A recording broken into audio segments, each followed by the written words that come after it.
Oh, this is a very rare opportunity for us to get the House Speaker, Congressman Sonny Belmonte. Speaker, good morning to you.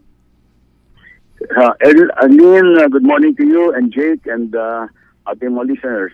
Magandang umaga po, Speaker Sonny. I've heard a lot of good things about you. Mukhang napipisil ho yata kayo pati sa higher position in 2016. And one more thing, the SWS rating or the Pulse Asia rating indicates that he received an increase in approval and trust rating. Congratulations to you, Speaker.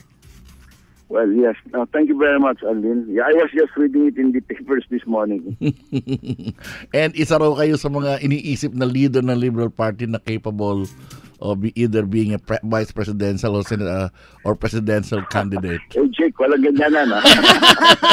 Hindi, nirespeto po kasi kayo. Nirespeto kayo and you have that capability of running this country. Yeah, pero let me tell you, Jake, dito, because it is well known that I do not have ambitions for either one of those positions, So that helps people put me more in perspective. Walang hindi ako na dadagdagan nung pro or against nyo sa presidential or vice presidential angle.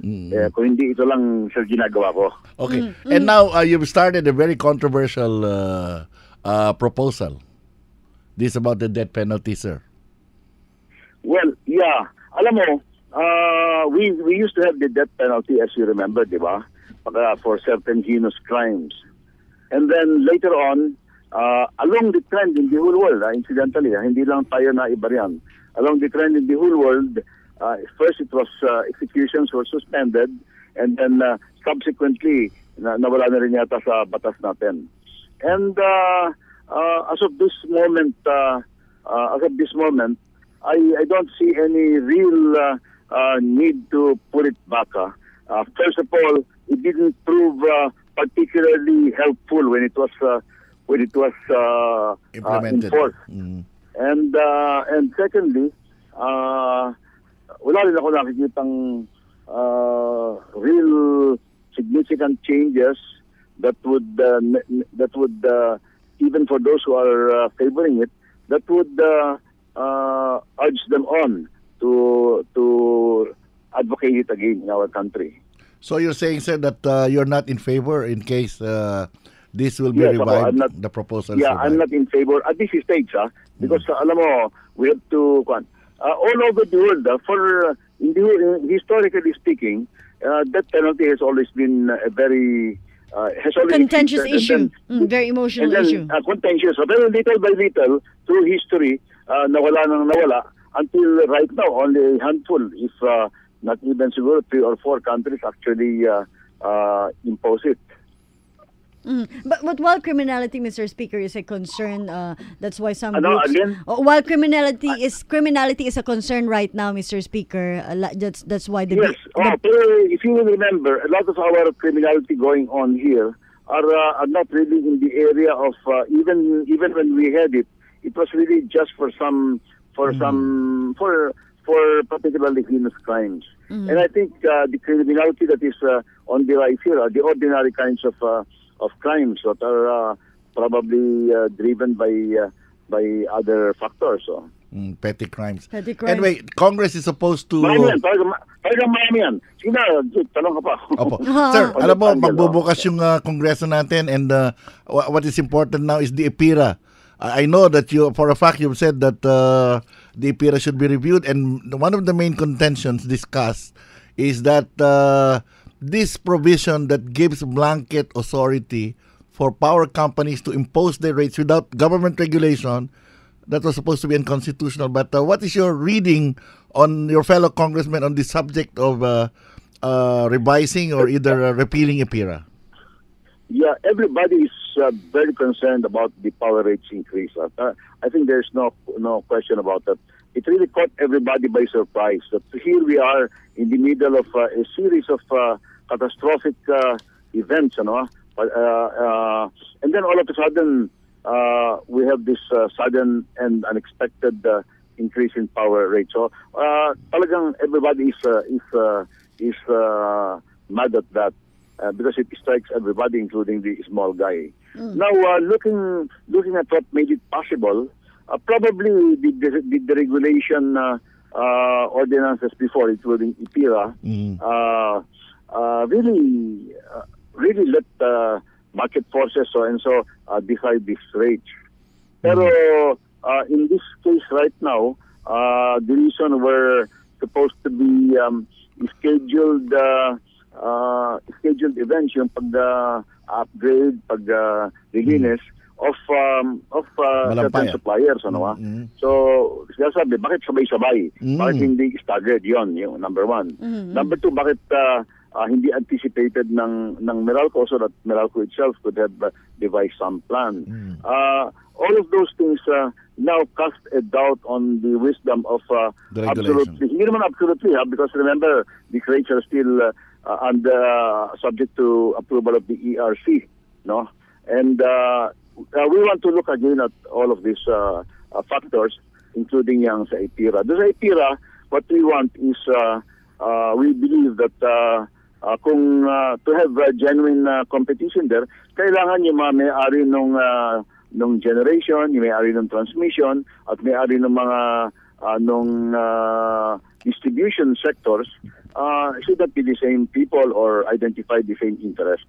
So certainly in the House there is a growing sentiment reflecting the sentiment of the people to look again at this issue. And so if you're going to look at IPIRA law, that's the point of view of monopoly. Well, okay. Noong araw kasi, everything was regulated, di ba? Gobyerno lang ang papatakbo niyan lahat na yan. And it was the staggering debts that the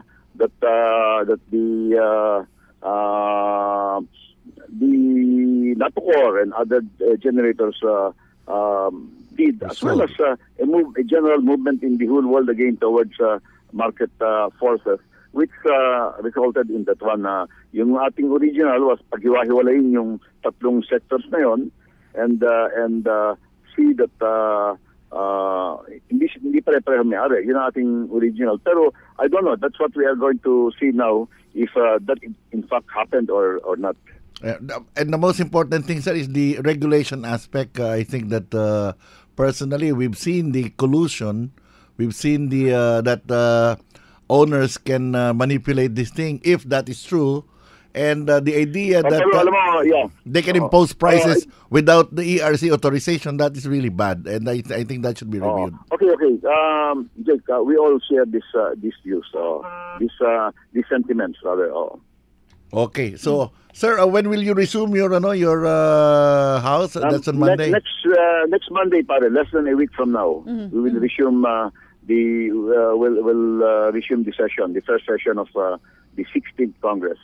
And one more thing, Mr. Speaker, are you in favor of the supposed emergency power due for the president? Well, 100% I'm against it.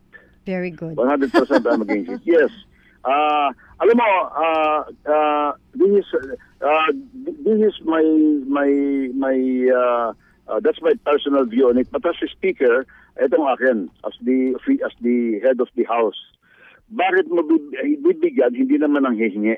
Okay, at pagka naman naghingi, and it's not a personal thing of the president. It's when he nanghingi siya, that's a consensus of people in the administration and including economists and so forth. Yun ang point. Hindi naman a capricious request on the part of the president. But anyway, he has not requested. And number two, even if he were to request, it is our bounden duty naman to look into it, to find out the pros and cons. So even then, hindi rin ako pabor ng basta ibibigay mo lang dahil sa nahihirapan tayo ngayon, bigyan natin siya ng emergency powers. We should not we should try to operate within the already ample powers naman of the executive. Okay, sir. Monday is the session. What are your priorities in this Congress, this upcoming reopening? What do you expect to be passed? Alam mo, Jake, marami kasing mga bills na ipasa na nung araw, hindi lang sa amin sa House, hindi lang umabot sa Senate or hindi na-approve ng Senate. And we have a committee that has gone over those bills. And those bills na mas madaling even as we study new ideas, yung mga na-approve down third reading before na importante, particularly yung may economic bills such as itong land use act and stuff like that, we will try to fast track it. At the same time, din naman, there are new ideas, including this thing on the power industry, na kailangan. I'm also urging our committees to go ahead and start conducting hearings on them. Hindi tayo pwedeng magpasa ng batas na hindi nagdadaan doon sa proseso ng hearing where both sides are heard and so forth. And that is done at the committee level. And yung FOI po, Freedom of Information, will that also be fast-tracked? Yes. Alam mo yung FOI,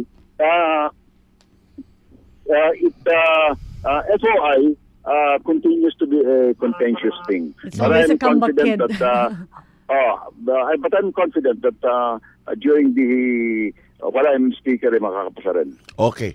That's a promise, Mr. Speaker. That's a promise. Thank you very much, Mr. Speaker.